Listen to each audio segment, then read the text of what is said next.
Le grand entretien avec Charlie Perrault, qui est directeur général de VDLV. Bonjour Charlie Perrault. Bonjour Michel. VDLV, qu'est-ce que c'est? Qu'est-ce que ça veut dire? Quelle est votre activité? Alors nous sommes une société pionnière dans le vapotage. Nous avons été là depuis 2012. Nous nous sommes engagés pour une vape éthique, avec une approche scientifique.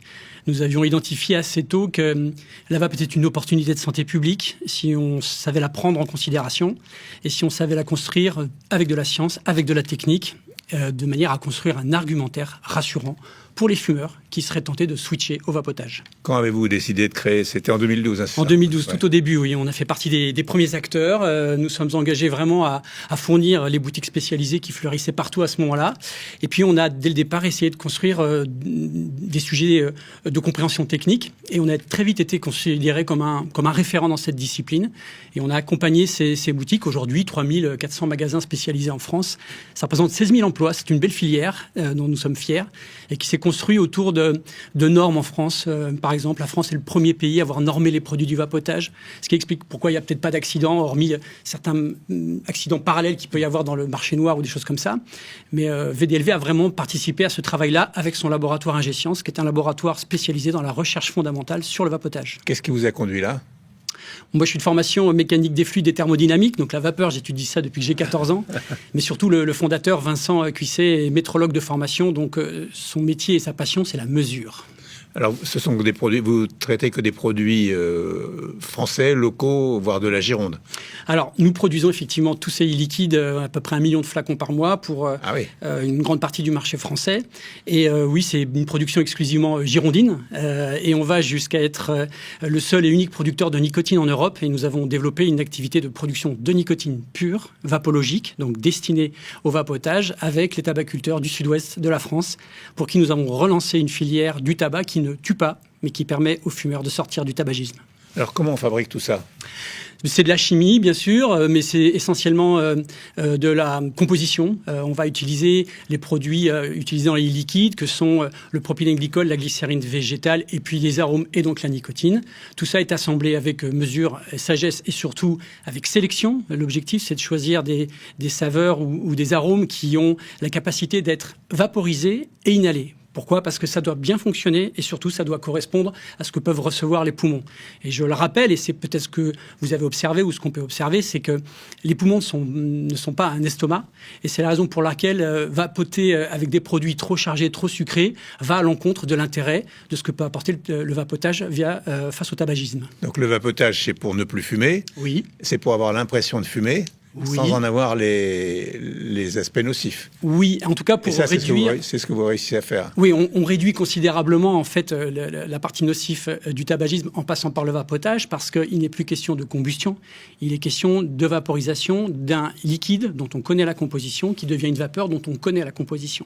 Donc il n'y a pas de mauvaise surprise, sauf si on surcharge ces produits. VDLV et son laboratoire Ingescience se positionnent pour la qualification préliminaire de ce qui est recevable pour les poumons dans une pratique conventionnelle. Qu'est-ce que ça veut dire, VDLV? Ça veut dire valoriser, développer, légitimer la vapologie. Au début, ça voulait dire Vincent dans les vapes, mais comme on est devenu des référents, on s'inscrit plutôt maintenant dans une recherche de vertu. Qu'est-ce que c'est que la vape éthique? Eh ben, c'est tout ça, la vape éthique. C'est bien comprendre pourquoi les vapoteurs se sont tournés vers cette solution. C'est leur proposer une solution qui correspond finalement à leurs attentes, c'est-à-dire pas trop juste ce qu'il faut. La vape éthique, c'est aussi être capable de produire en circuit court avec des acteurs locaux, c'est le cas pour notre nicotine, de choisir du PET recyclé. Depuis déjà 2015, on a travaillé sur ces ambitions-là. Et puis d'accompagner le plus possible, et c'est pas toujours évident, les boutiques spécialisées à comprendre concrètement ce qu'ils font. C'est ça notre métier et c'est ça notre mission. Alors vous êtes basé à Cestas, mais vous rayonnez sur toute la France? Oui, on est distribué effectivement sur tout le territoire français. On a à peu près 1700-1800 magasins en France donc, qui distribuent nos produits, ainsi que tous les sites internet. Donc on est plutôt connu pour nos marques Vincent et Circus, mais notre ambition, c'est vraiment d'accompagner le produit jusque dans le magasin de manière à ce qu'il soit compris pour son intérêt. Est-ce que le vapotage reste quand même dangereux pour la santé? Le vapotage, en fait, c'est un petit peu comme grand nombre de pratiques. Car le vapotage, ce ne sont pas des produits. C'est plutôt une pratique. Tout le monde connaît quelqu'un qui vapote et les gens ne vapotent pas toujours de la même manière.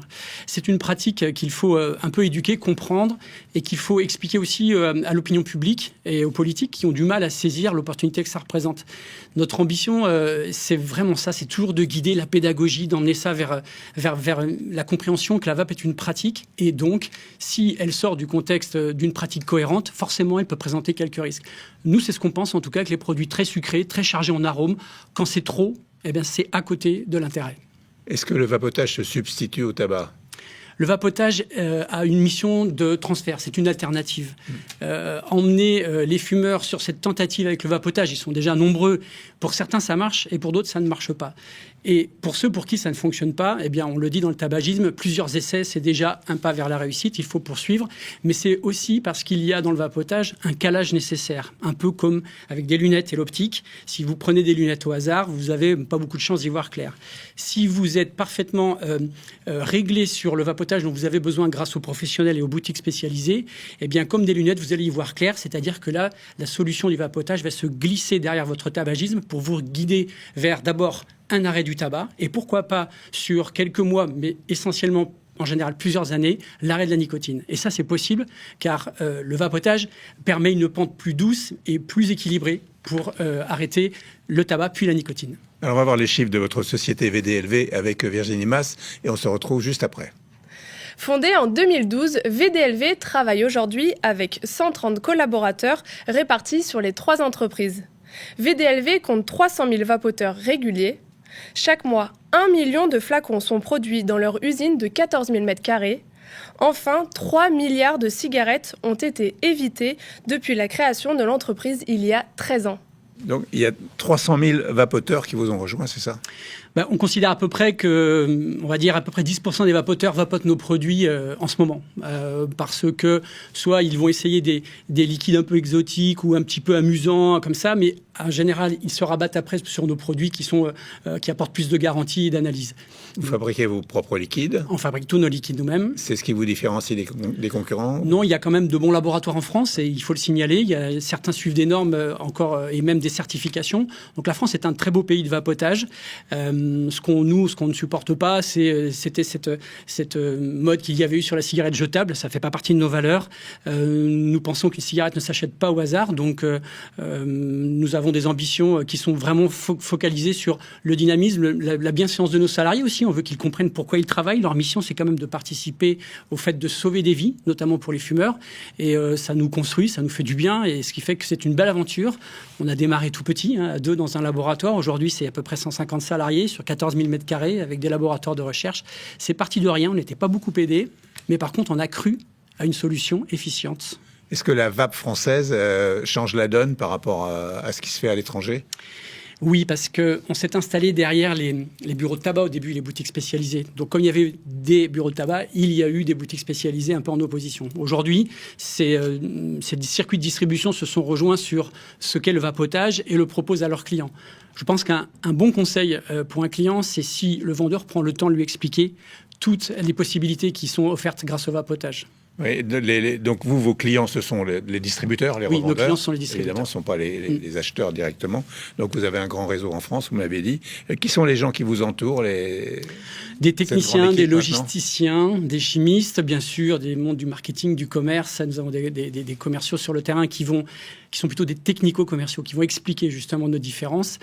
Ça fonctionne bien, parce que nous sommes toujours présents depuis 12 ans et on n'a pas reculé. Je pense que c'est cette vape-là qui permettra demain que tout le monde puisse comprendre son intérêt.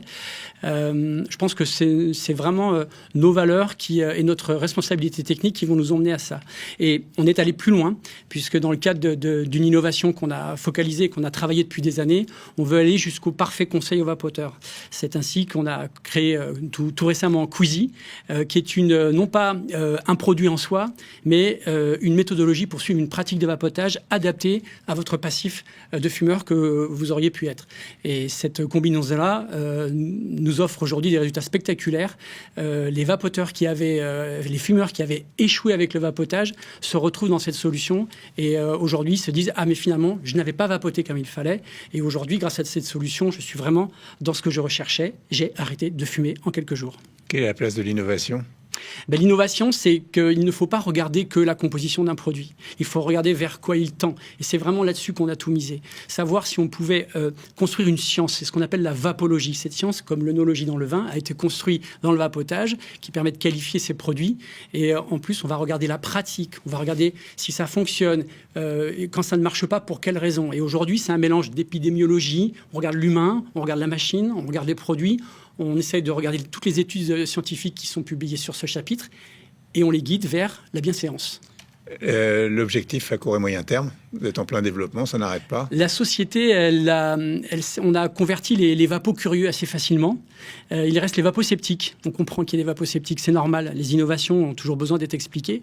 Et pour se tourner vers ces vapos sceptiques, Queasy est notamment pour nous ce qu'on estime être la solution qui va permettre de créer un autre statut que les vapoteurs et les fumeurs, c'est un statut qu'on appelle les queasers, ceux qui ont décidé d'arrêter de fumer et de ne penser qu'à la pratique plutôt qu'à se jeter sur les produits. Merci beaucoup. Merci.